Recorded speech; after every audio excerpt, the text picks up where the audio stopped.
Hello, my name is Paul Burnett. I'm an accounting student at Southern Utah University. Over the past few decades, there have been many people who have stood up to unethical and illegal behavior and reported it to the proper authorities. Such people have been labeled as whistleblowers. One such whistleblower that I'd like to briefly talk about is Harry Markopolos. I will remind you of what Harry did and then how he followed the 7 steps of whistleblowing described by Trevino and Nelson in their book entitled Managing Business Ethics.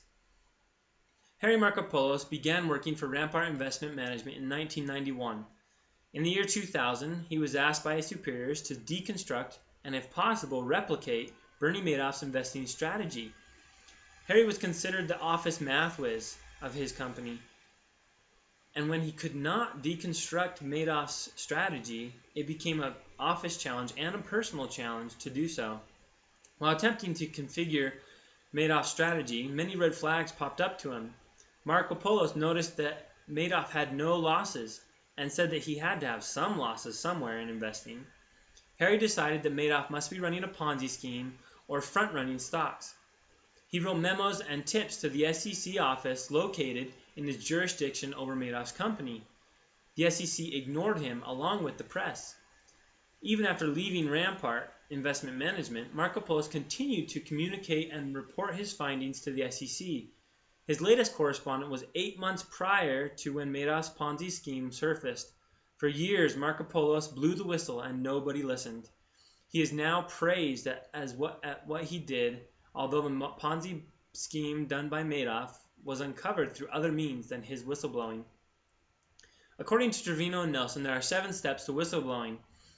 The following is a brief discussion of how Harry did or did not follow those steps. The first step is to approach your immediate manager. Harry didn't really pursue this. His coworkers and managers knew what he was doing and his thoughts on it, but Harry didn't really enlist their help or support. The second step is to discuss the issue with his family, which we obviously see that he did. Harry's wife knew exactly what he was getting into, or at least she thought she did, and at least had thought about the consequences of his actions, both good and bad. During this step, it's also important to document your findings and results on the unethical or illegal situation, which Harry did. The third step is to take it to the next level. This refers to taking it to a higher level of management than your immediate manager if your immediate manager turns you away first. Again, this is similar to step 1 for Harry, in that his superiors knew what he was doing and knew his thoughts, but Harry didn't really enlist their help or their support. The fourth step is to contact company's ethics officers, and the fifth step is to consider going outside your chain of command. Again, these 2 steps, like the previous, don't really apply to Harry, considering in his defense that this issue that he was blowing the whistle on was not even within his own company. Step 6 is the most important step for him and the best step that Harry truly did take.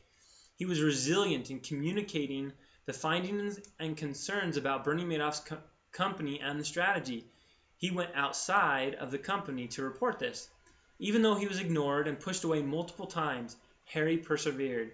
For years, Harry wrote the SEC and told them about his findings. Although Harry points out that his tips weren't what ultimately uncovered Madoff's tips, I believe that Madoff truly helped blow the whistle effectively on the SEC itself.